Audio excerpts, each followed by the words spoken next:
I found out my husband cheated early in our marriage. I didn't leave. I forgave him.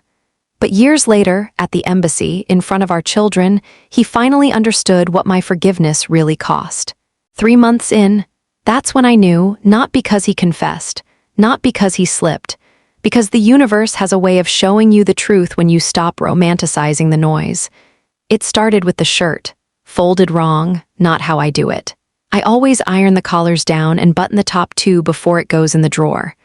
That one was stuffed in, inside out, still smelling faintly of deodorant that didn't belong to him, something floral, something expensive. Then came the receipt, buried in his coat pocket. Dinner for two, a hotel bar. 2 hours after the night he said he was stuck at Deji's place watching the game. It could have been anything, maybe nothing.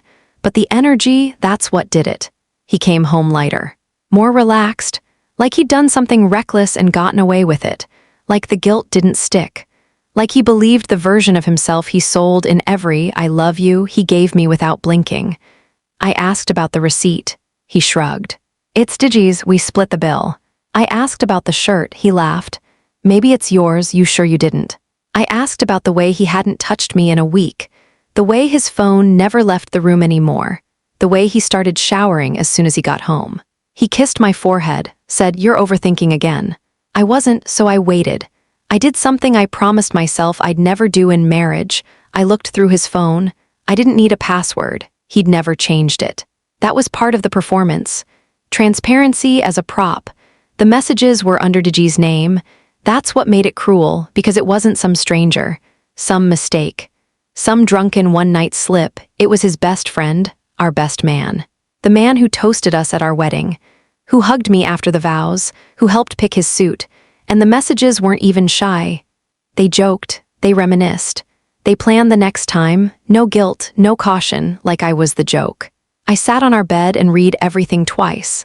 Then I made dinner, set the table, served his plate, and smiled like I didn't already know the marriage was over. He didn't even look ashamed. That was the part that settled deepest in my chest, the part that didn't leave. I confronted him 3 nights later, not with a scream, not with a broken plate, just calm, controlled. I asked him how long. He blinked, tilted his head, said, "How long what?" Like we were playing a game. I told him I knew. He stared for a second, then smiled, like I'd said something cute, something childish, like suspicion was a phase I'd grow out of. "You're really going there," he said, already standing up, already walking away. "I don't know what you think you saw." I cut him off. I said Diji's name. That stopped him, but only for a second. Then the shrug came, the practiced deflection. The low, almost bored. "Diji, that's crazy. He's like a brother to me." And that was it, not a denial, not even a good lie. Just gaslight and ego wrapped in one clean line. I told him I'd seen the messages. He said, "You went through my phone." Like that was the betrayal. He didn't yell, he didn't panic, he didn't beg. He sat down, picked up the remote, unmuted the TV. "That's not what you think," he said. I asked, "What is it then?" He didn't answer, just kept watching whatever show was playing, something loud, something fake. That night I stared at the back of his head while he slept beside me, snoring, at peace. Diji sent a text around 1 a.m. "You okay?" She's not saying anything, right? I didn't respond, didn't need to, because that was the night I stopped being his wife. Emotionally, spiritually, permanently. The wedding was over. He just didn't know it yet. Everyone said leave. Friends, cousins, even my therapist eventually, though she didn't use the word. She just said things like, "You don't have to stay where you're not respected." But I stayed, not out of fear. Not because I loved him too much to go, not because I didn't believe I could survive on my own. I stayed because I needed to see him, really see him, for who he was when he thought he'd won. That was the plan. Let him believe it was over, that the worst had passed, that I was the fool who forgave. Let him relax. Let him sleep next to me without guilt. Let him buy me gifts to smooth it over. Let him think his silence worked. Because I wasn't interested in the kind of justice that ends in a dramatic exit. I wanted the slow kind, the kind that takes root, the kind that blooms when no one's watching. I wanted to understand the man who could lie with his whole chest and still eat the food I cooked. I wanted to watch how he kissed our elders on the cheek and blessed our union at church, and danced at weddings like he was someone who believed in vows. I wanted to study the mask, and when it was time, I wanted to wear one better, so I stayed, folded the laundry, posted the pictures, attended the birthdays. And every time someone said, "You're so lucky, he really loves you," I smiled and nodded. Because one day, they'd all see what I saw, and when they did, they'd understand. I didn't stay because I was weak. I stayed to build the version of myself strong enough to destroy him slowly. Forgiveness looked good on me. That's what made it work. He didn't see guilt in my silence. He saw grace. When I kissed his cheek in front of family, held his hand during service, sat beside him at brunches and barbecues and baby showers, everyone said I was the kind of wife men prayed for. A healer, a woman who knew how to move forward. His mother pulled me aside once, wiped a tear, said, "You make him better. He's calmer now, more focused." I nodded, because that's what forgiveness is supposed to look like: soft, smiling, sacrificial. No one tells you that performance and power can wear the same face. He started showing me off more after that, told people we were stronger than ever, booked us a trip to Ghana, posted pictures of us standing in front of castles and coastlines, captioned it, "Love wins." It did win, mine just looked different than his. Because every time he touched me with clean hands, I remembered what they'd done. Every time he kissed my forehead, I saw Diji's name lit up in that message thread. Every time he told a story that made people laugh, I wondered how many of them would still be laughing if they knew. He thought we were healed. I wasn't healed. I was preparing. I let him believe the wound closed because that's the only way you make someone bleed without them noticing. I never touched another man, except one, Diji, the same one he did. There was something poetic in that, something cold and clean. He thought the betrayal had been buried, that I'd swallowed it whole. That forgiveness had closed the chapter, but I hadn't forgiven, I had calculated. And when I finally moved, I moved with precision. It wasn't an affair, it wasn't desire. There was no romance, no dinner, no build-up, just a call. "Come by, I want to see you." He came, of course he did. He'd always wanted to be wanted. He didn't ask questions, didn't mention the past, just walked in, stood in my hallway like he was back where he didn't belong, and waited. I didn't touch him with affection. I didn't whisper. I unzipped his jeans, took off my robe, laid down, and when he asked, "You sure?" I nodded once. Yes. That was all, no kissing, no speaking, no softness. I let him think it meant something, that I was returning a feeling. He didn't know he was part of something else, not revenge. A plan, a mirror. A sentence I wanted him and my husband both to live with.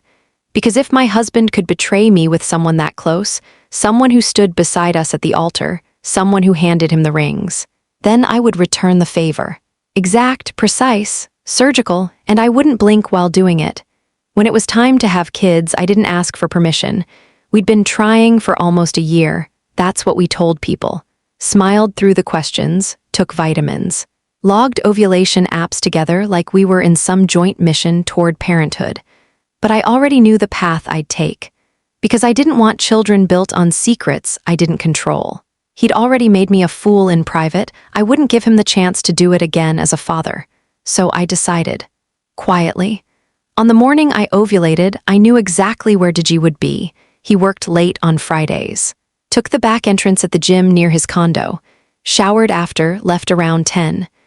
I was waiting in the parking lot. I wore a hoodie. No makeup, no words, just a knock on the passenger window and a look that didn't require explanation. We didn't speak, we didn't kiss. We used the back seat. The conception wasn't romantic. It wasn't impulsive. It was designed. When it was over, he asked if I was okay. I said yes. He offered to walk me to my car. I said no. I drove home, showered, crawled into bed beside my husband. "Let him pull me close and breathe into my neck," he whispered. "I hope this is the month." I said me too. And I meant it. Because this time, the life growing inside me wouldn't be tied to his lies. It would be born from my own. He was so proud in the delivery room, held my hand like we were still in love, pressed kisses to my forehead, whispered, "You're incredible," like it still meant something. When the baby came out, pink and screaming and perfect, he cried. Said, "She's ours." Said, "I've never felt love like this." The nurse placed her on my chest, And I looked down at her, eyes tight, mouth small, fingers curled like secrets, and felt a calm I hadn't known in years. She was mine, and his only by performance. He took pictures, called his mother, sent a video to Digi. She's here. No one knew, not then. He wore fatherhood like armor, took the night shifts, rocked her to sleep, wrote long captions about fatherhood being the truest kind of purpose. I let him. When our son was born 2 years later, it was the same. He wept, held my face, told the nurse, "This one's got my nose." He was wrong, but I nodded anyway, let the lie live. He stood in both delivery rooms believing he had created something pure. But I had, not him, not them, just me. And every time he looked into their eyes and called them mine, I felt something grow in me that wasn't hate, wasn't bitterness. It was ownership. Of my body, of my silence. Of the legacy I chose to rewrite, one birth at a time. Digi never knew either. That was the part I loved most. Because it wasn't just about punishing my husband, it was about letting both of them live in the dark together. Two men bonded by a secret they didn't even know they shared. Digi thought it was a moment, a memory, a sin best left buried. He never asked questions after, never brought it up again. He avoided eye contact at gatherings, laughed too hard at jokes, greeted me like someone who'd crossed a line and prayed I wouldn't remind him. And I never did. I let him hold my children, let him buy them birthday gifts, let him pick them up when we visited. He didn't look for pieces of himself in them, and I never offered any. That was the beauty of it. They weren't chasing the truth, because they believed they'd already survived it, and I had no interest in correcting them. Keeping them blind was the point. My husband raised children he didn't father, and Digi gave love to children he didn't claim, both of them fooled, both of them unworthy. And me, I stayed quiet. Because silence, when weaponized well, doesn't just hide the truth, it owns it. They looked like me, thankfully. My eyes, my dimples, my laugh, enough to anchor the illusion, enough to keep the questions quiet. The girl had my cheeks, soft and round. The boy had my scowl when he was tired. Their hair curled the way mine did as a child. Their skin matched mine in undertones just enough. People always said, "They're your twins," and I let them. My husband beamed every time someone pointed it out. "She carried them strong," he'd say, "took all the best parts of their mama." He never asked what parts were missing. He didn't study their ears or their toes or the way my son hated loud noises the same way Digi did. He wasn't curious. Because he didn't want truth, he wanted peace. And I gave him peace. The kind that comes with closed eyes and open arms and a smile so convincing it becomes scripture. Our daughter had his last name. Our son had his middle. Every birth certificate was signed with the same hand that once texted Digi. She doesn't know. It's handled, but I knew, I'd always known. And every time I looked at my children, I didn't see mistakes. I saw design. Proof that legacy doesn't have to be biological to be brutal. Then came the visa plan. It was his idea, of course it was. That's how fate always finishes the job. With a smile, with confidence. With a man thinking he's building the future when really he's just walking into it blind. "We should move," he said one night after dinner. "New schools, better pay, clean break." I nodded. He pulled out his laptop. Started browsing embassy pages, cost of living charts, international school rankings. Got excited like a boy decorating a dream he couldn't see cracking. I helped him plan, booked appointments, translated documents, filled out forms. When we saw the checklist, he skimmed it, humming. I read every word. Routine family verification, blood group confirmation, standard paternity testing. He laughed. "You believe this?" Like we'd fake our own kids. I smiled. "It's just paperwork." He kissed my forehead. "You're the one who makes it all work." And I was. That week, I scheduled the appointments. Told the kids it was nothing scary, just a quick swab like brushing your teeth. They trusted me. They should. I held their hands through the waiting rooms. Signed the forms. Watched the nurses label each vial, each envelope, each barcode with precision. The embassy officer thanked us for our patience. Said the results would come in a few days. Nothing to worry about. He joked, "As long as you don't have any wild secrets." We laughed, and I meant it, because secrets only stay wild when they're out of your hands. Mine were already caged. "Routine testing," they said. That's how they phrased it on the form. Printed in small letters beneath the signature line like it meant nothing, like it wouldn't shatter bone. They took our blood first, swabs next. One for me, one for him, one for each child. The kids were calm, my daughter humming to herself, my son asking if he'd get a lollipop. He was relaxed too, joking with the nurse, making plans for dinner. His confidence wasn't just solid, it was arrogant. He thought fatherhood was something you proved with presents, with birthday parties and doctor's visits and school drop-offs. But blood doesn't care about intentions, it just remembers. We left the building holding hands. The kids ran ahead on the steps, racing to the car. He squeezed my palm and said, "Feels good to move forward, doesn't it?" I smiled because it did. The waiting period was 5 business days. He didn't even mark the date. I didn't have to. When the call came, I picked it up, confirmed the appointment, smiled through the phone. Then I laid out the kid's clothes for that morning, pressed his shirt, printed the confirmation email, and waited. Because I didn't need to wonder what the envelope would say. I already knew. The envelope was thin.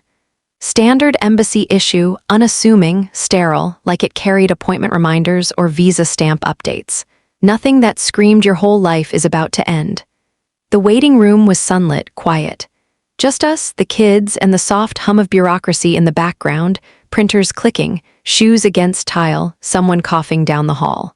A man in a navy blue blazer stepped in with a clipboard, called our name, he smiled, didn't look me in the eye, that's how I knew he'd read it. He handed the envelope to my husband. "Results are inside," he said. "If everything's in order, you'll move to the next step." Then he left us there, just the 4 of us. My daughter swung her legs beneath her chair. My son leaned against my shoulder. My husband opened the envelope, pulled out the paper, unfolded it, read the first line, and stopped. His eyes didn't widen. His mouth didn't move. He just froze like something inside him had stalled. He read the next line, then the one after that. I watched him sink. Not physically, emotionally. A quiet unraveling, like a man watching the foundation under him dissolve grain by grain, but too proud to scream. He looked up at me, eyes glassy, confused, broken. I didn't flinch. Because when you plan the fall, you're never surprised by the sound it makes. Not the father. 3 times. That's what the page said, clear, formal, final. The embassy didn't bother softening the blow with gentle language. Just, paternity exclusion confirmed, paternity exclusion confirmed, paternity exclusion confirmed. His hand shook. I watched his thumb crease the page like he thought pressure might rewrite the words. He looked at our daughter, then our son, then back at the paper. His mouth moved once, twice, but nothing came out. Because what do you say when the performance collapses? When the applause dies mid-clap? When the life you thought you built turns out to be a stage someone else set beneath you? He turned to me slowly. Searched my face for anything, panic, regret, shame, found none. The children watched us, quiet now, sensing the shift. The room around us stayed still. No one rushed in. No one interrupted. Just that thin envelope in his hand, bending slightly now, like the truth weighed more than the paper could handle. He looked at the embassy door, then back at the paper, then at me. I didn't move. I didn't blink. I didn't speak.